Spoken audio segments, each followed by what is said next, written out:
तो ये सुफियान ने मेरे से इंस्टाग्राम पे पूछा है कि ब्रो वो गिफ्ट का क्या हुआ, ऑनर के गिफ्ट का, वो जो स्काई ब्लू सा डब्बा यहाँ पे होता था पड़ा हुआ मेरे होम ऑफिस में। तो आपने सुफियान IGTV की वीडियो मिस कर दी है। भला कौन सी? ये वाली।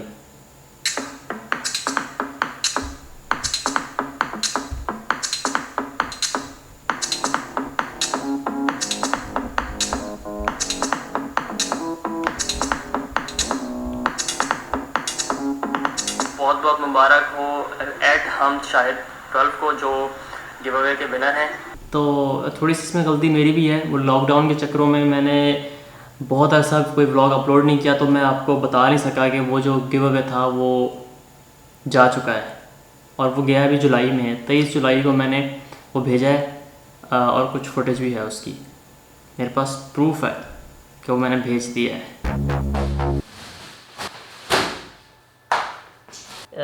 मैंने सुस्ती ख़त्म करने का फ़ैसला कर लिया। अब सुस्ती ख़त्म, व्लॉग्स दोबारा से शुरू। 2 बुक्स शिप करनी है, और ये गिव अवे किया था, ये अभी तक सेंड नहीं किया हुआ, तो ये भी शिप करना है। 2 बुक्स शिप करनी है।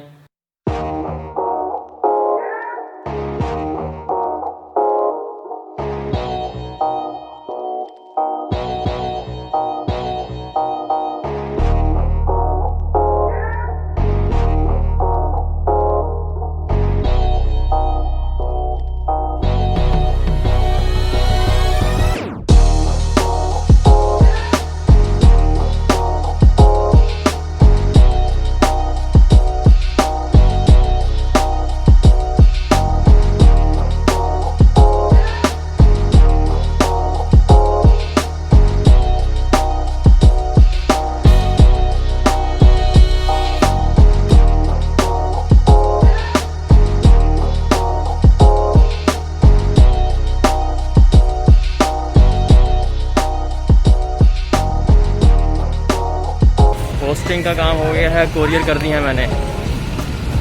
2 बुक्स के ऑर्डर थे वो किए मैंने शिप, और उसके बाद गिव अवे था एक, मैंने गिव अवे किया था, वो जो ऑनर का बॉक्स था वो 3.5 महीने से पेंडिंग था तकरीबन, तो आज वो भी मैंने सेंड कर दिया है। सॉरी डिले करने के लिए, दोनों चीज़ों को, बुक्स को भी और इस गिव अवे को भी, लेकिन फाइनली अभी जा चुके हैं। 2-4 दिन के अंदर अंदर मिल जाएंगे इंशाल्लाह।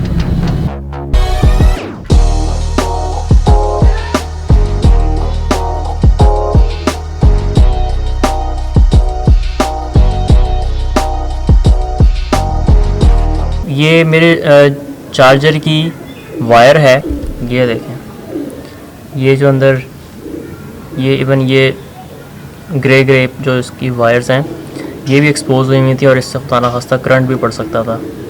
तो अब इसको करना ये है कि इसको यहाँ से टेप करना है फ़िलहाल मुझे।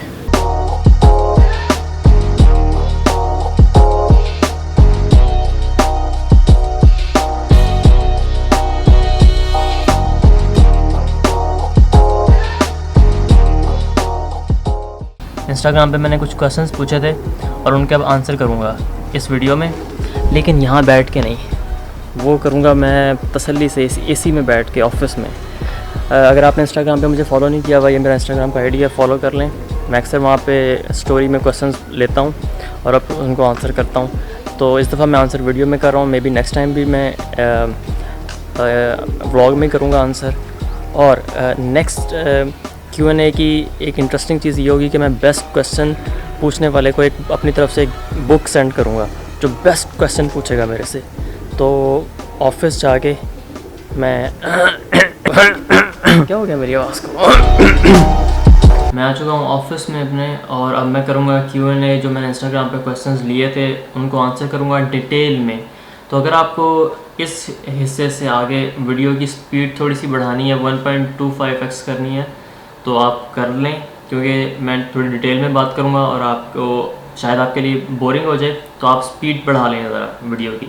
It's Raza.5 आप व्लॉग करते थे, मुझे फील आती थी कि सब्सक्राइब और व्यूज़ के लिए नहीं बल्कि पैशन और जज्बे से होता है। भाई आपने व्लॉग करना छोड़ दिया क्यों? अगर आपका पैशन व्लॉगिंग है, कोई अपने पैशन से बोर होता है। बेसिकली मैंने कभी ये नहीं कहा कि व्लॉगिंग मेरा पैशन है। मैंने ब्लॉगिंग को अपना पैशन हमेशा कहा है, ब्लॉग लिखने को, लेकिन व्लॉगिंग को मैंने हमेशा कहा है कि मैं इसको मज़े के लिए करता हूँ, एंजॉय के लिए करता हूँ, फ्रेश हो जाता हूँ मैं करके। तो पैशन मेरा ब्लॉगिंग है, मैं व्लॉगिंग को एंजॉय बहुत करता हूँ, तो इसलिए व्लॉगिंग करता आया हूँ और अभी भी कर रहा हूँ, और मज़े के लिए करता हूँ और अभी भी मज़ा ले रहा हूँ। अच्छा, उसके बाद डायरेक्टर मोहसिन राजपूत ने पूछा है वाई नॉट मेकिंग व्लॉग्स, क्या आप व्लॉग्स क्यों नहीं बना रहे। मैं आई थिंक इस ब्लॉग में पहले भी शायद कह चुका हूँ कि थोड़ी सी सुस्ती थी, प्रोक्रेस्टिनेशन थी, जब लॉकडाउन था, सब कुछ बंद था, कोई एक्टिविटी थी नहीं। इर्तज़ा काज़मी पूछ रहे हैं कि फेवरेट ब्लॉगर मेरे बहुत सारे फेवरेट ब्लॉगर्स हैं जो लिखते हैं ब्लॉग। डैरन रॉस ऑस्ट्रेलिया से हैं, वो मेरे फेवरेट्स में से हैं, मेरे फेवरेट ब्लॉगर्स में से हैं। अहमद मुस्तफ़ा .15 पूछ रहे हैं कि आप फ्रीलांसिंग में क्या करते हैं, आप एज ए फ्रीलांसर क्या करते हैं। मैंने ये बहुत दफ़ा बताया है, मैं फ्रीलांस राइटर हूँ, राइटिंग करता हूँ, कंटेंट राइटिंग जिसको कहते हैं। ब्लॉग लिखता हूँ, लोगों की वेबसाइट की कॉपी लिखता हूँ, यानी कि जो मटेरियल होता है, टेक्स्ट का पार्ट जो होता है उसको कॉपी कहते हैं, वो लिखता हूँ। ज़्यादातर ब्लॉग्स का काम होता है मेरा, लोगों के ब्लॉग्स, कंपनीज़ के ब्लॉग्स, ये लिखता हूँ मैं। जहांगीर शेख पूछ रहे हैं कि जी फेवरेट मूवी, बहुत सारी फेवरेट मूवीज़ हैं। टेकन, शेफ़, रॉन्ग टर्न और स्कूल ऑफ रॉक, काफ़ी सारी हैं, बहुत सारी, और भी बहुत सारी हैं। द काशिफ फिल्म्स ने पूछा है brother guide me how can I be regular on YouTube channel. मैं कैसे इसका जवाब दूँ काशिफ भाई, मैं तो खुद रेगुलर नहीं था। कभी हुआ करता था बड़ा कंसिस्टेंट, लेकिन पिछले 4-5 महीने से आपको पता ही है कि मैं खुद जो है वो कंसिस्टेंट नहीं हूँ। आप वो चीज़ चूज़ करें, अब चाहे आप यूट्यूब पे हैं या आप कुछ और कर रहे हैं, कि जो आप लॉन्ग टर्म कर सकें। लॉन्ग टर्म से मुराद ये है कि आप उससे बोर ना हो। अगर आप लोगों को देख के कुछ चीज़ शुरू करेंगे ना, यार उसने वो किया मैं भी वो कर लेता हूँ स्टार्ट, ठीक है आप कर लेंगे, आपको शायद पहले 1-2 महीने मज़ा आए, आप 20 वीडियोस बना लें, फिर आप अगर वो आपका मतलब वो रियल पैशन नहीं है ना, आप उसके लिए बहुत ज़्यादा एक्साइटेड नहीं है, आप just for the sake of views या अटेंशन आप कर रहे हैं, तो एक पॉइंट आएगा कि आप कहेंगे यार बस अब मेरे से नहीं होता, अब मैं थक गया हूँ, बोर है मेरे लिए काम। तो आप वो चीज़ जो है वो आपके लिए बोरिंग हो जाएगी, आप रेगुलर रह नहीं पाएंगे। कंसिस्टेंट आप उसी सूरत में हो सकते हैं जब आप वो चीज़ इन्जॉय करेंगे। तो इन्जॉयमेंट का फैक्टर लोग बहुत अंडर एस्टिमेट करते हैं यूट्यूब पे।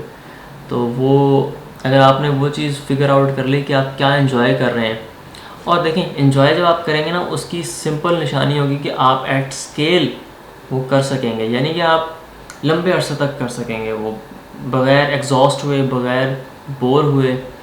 ठीक है, बैड पैचेस आते हैं, जैसे मेरा बैड पैच आया, मैं नहीं काम कर सका व्लॉगिंग का बिल्कुल ही 4-5 महीने, बैड पैच आते हैं, लेकिन जब वो बैड पैच ख़त्म होता है आप उतना ही एक्साइटेड होते हैं दोबारा से वो काम करने के लिए जितने आप बैड पैच से पहले थे। जिस तरह मैं एक्साइटेड हूँ अपने व्लॉगिंग के लिए दोबारा से।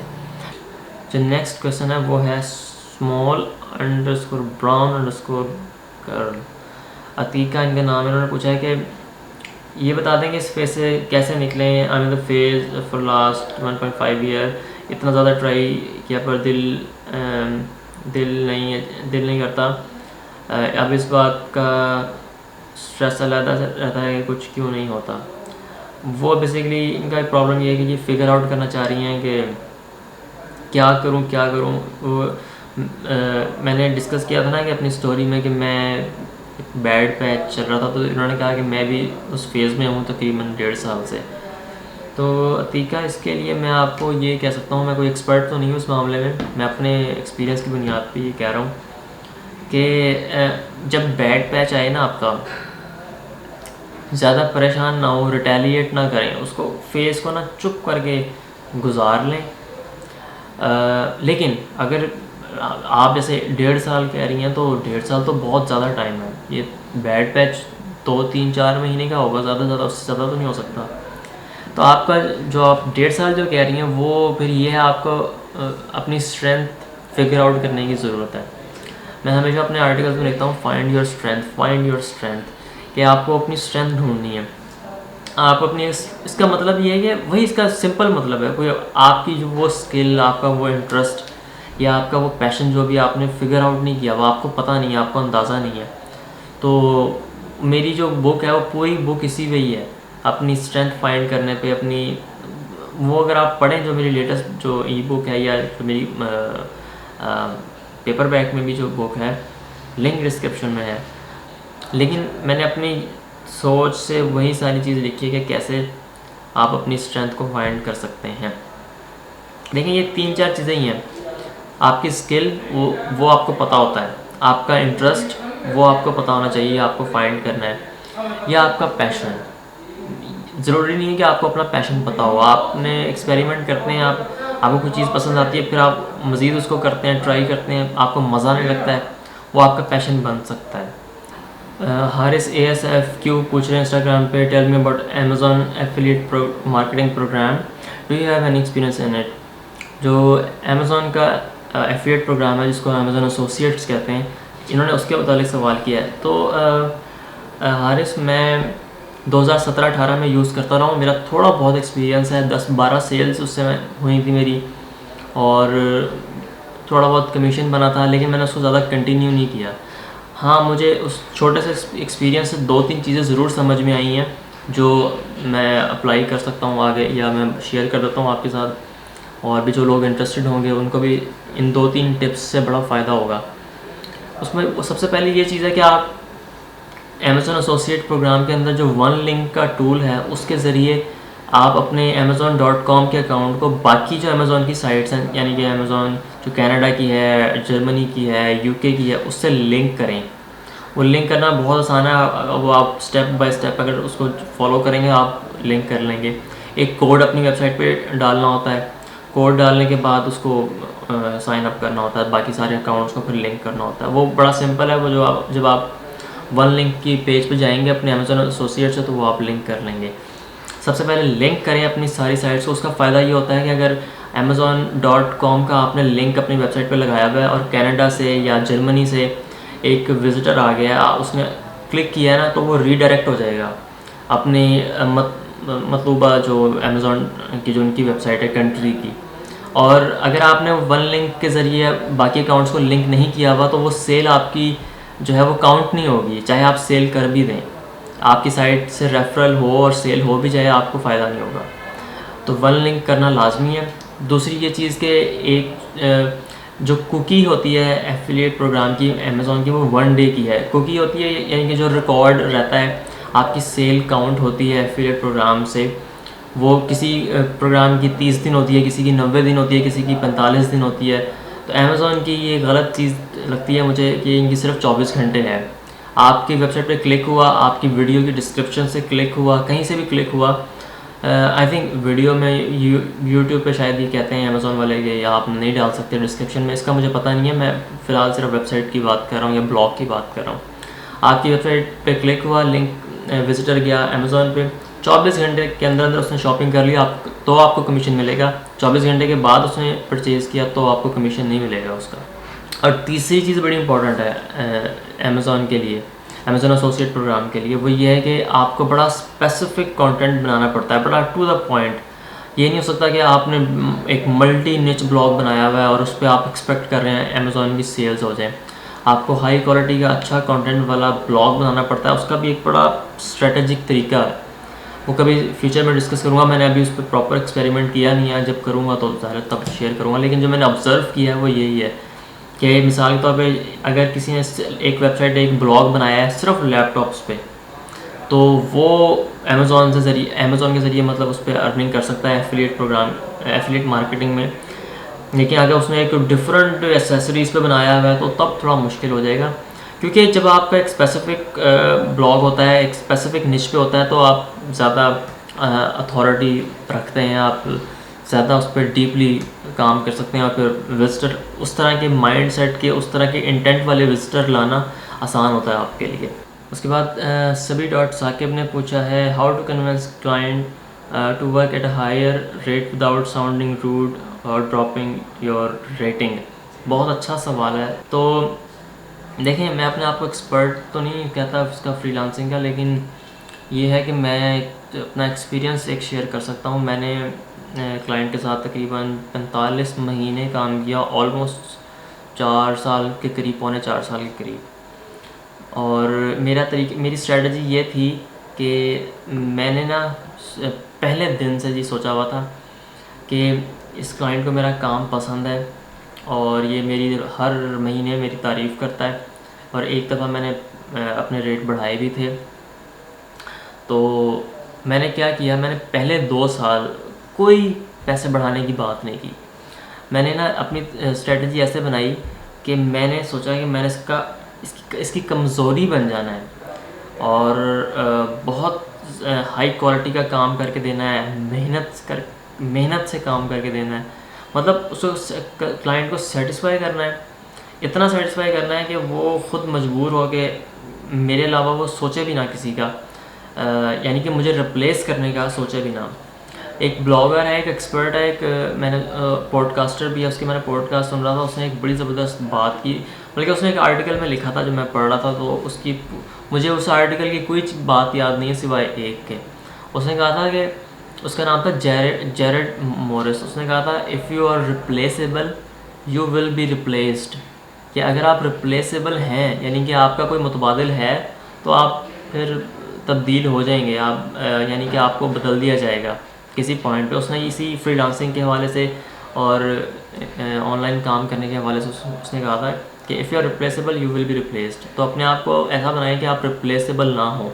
मेरे जहन में वो चीज़ थी, तो मैं बड़ी मेहनत से, बड़ी लगन से वो उस क्लाइंट का काम करके देता रहा, और वरना चंद 2-3-4 महीने क्लाइंट आपके साथ रहता है, लेकिन वो 45 महीने मेरे साथ रहा है क्लाइंट। कमज़ोरी बन जाए, इतना अच्छा काम करके दें, पहले तो चंद साल, यानी कि चंद साल या 1 साल या चंद महीने आप ऐसा काम करके देंगे वो आप बिल्कुल उसकी कमज़ोरी बन जाए, और फिर उसके बाद जाके एक फेज़ गुजारने के बाद एक स्टेज आती है, फिर आप निगोशिएट करने की पोजीशन में आ जाते हैं, जब आपको पता लग जाता है कि आप उसकी कमज़ोरी बन गए और आप रिप्लेसेबल नहीं हैं। तो बड़े आराम से फिर आप उससे डिस्कस करेंगे। देखें, एक टाइम, इतने महीने या इतना साल मैंने आपके साथ गुजारे हैं, मैंने आपसे कोई बात नहीं की रेट की, लेकिन अब मैं चाहता हूँ कि आप थोड़ी सी मुझे फेवर दें और थोड़े से रेट बढ़ाएं। अगर आप 2 महीने या 3 महीने काम करेंगे, उसको हाथ खड़ा करेंगे कि जी रेट बढ़ाओ, मैं तो इस रेट पे कर रहा हूँ, कहेगा अच्छा यार कर रहे हो तो करो जाके किसी और का, फिर टाटा बाय बाय। जो आप अगर मेरी स्ट्रेटजी देखें कि मैंने 2 साल कोई रेट बढ़ाने की बात नहीं की, मैंने 2 साल के बाद जाके किया है। मुझे पता था पहले, मैंने कहा मैं पहले बड़ी लगन के साथ, बड़ी मेहनत के साथ काम करके देता हूँ। एक पॉइंट आएगा कि जब क्लाइंट बड़ा कन्विंस होगा, और ऐसा ही हुआ। जब मैंने रेट बढ़ाने की बात की, उसने कहा ओके फ़ाइन, ठीक है, क्योंकि उसको पता था कि उसने एक्सपीरियंस कर लिया था कि काम अच्छा है और मेहनती है और मुझे फ़ायदा भी हो रहा है, तो चुप करके बढ़ाया उसने।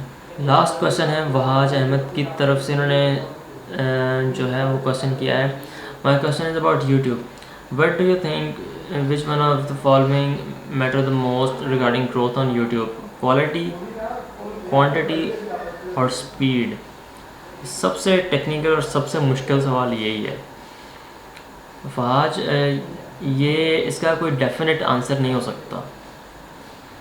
ज़ाहिर है कुछ लोग कहेंगे कि जी सिर्फ क्वालिटी पे आप फोकस करें और कुछ ना देखें, बस क्वालिटी कंटेंट बनाएं। कुछ लोग कहेंगे कि नहीं, क्वांटिटी बड़ी इंपॉर्टेंट है, आप जनाब चाहे आपकी वीडियो ख़ास नहीं है, आप कंसिस्टेंटली अपलोड करें, करे जाएं बस। और कुछ लोग कहेंगे कि फ्रीक्वेंटली अपलोड करें, यानी कि स्पीड, किस स्पीड से आप कर रहे हैं कंटेंट अपलोड। तो तीनों चीज़ें डिफरेंट हैं, तीनों चीज़ें और तीनों चीज़ें लोग डिफरेंट लोग अप्लाई करते हैं। गैरी वेनरचक को देख लें, कंसिस्टेंटली उसकी वीडियोस आती हैं। एक एवन कारमाइकल है, उसकी दिन में 3-3 4-4 वीडियोस अपलोड होती थी, चाहे वो छोटे छोटे क्लिप्स हों। तो कुछ लोग स्पीड पे फोकस करते हैं, कुछ लोग क्वांटिटी पे फोकस करते हैं, कुछ लोग क्वालिटी पे फोकस करते हैं। अब देख लें आपके जो, मैं इतना ज़्यादा फॉलो नहीं कर रहा आजकल, जो बड़े बड़े ब्लॉगर्स या यूट्यूबर्स हैं जो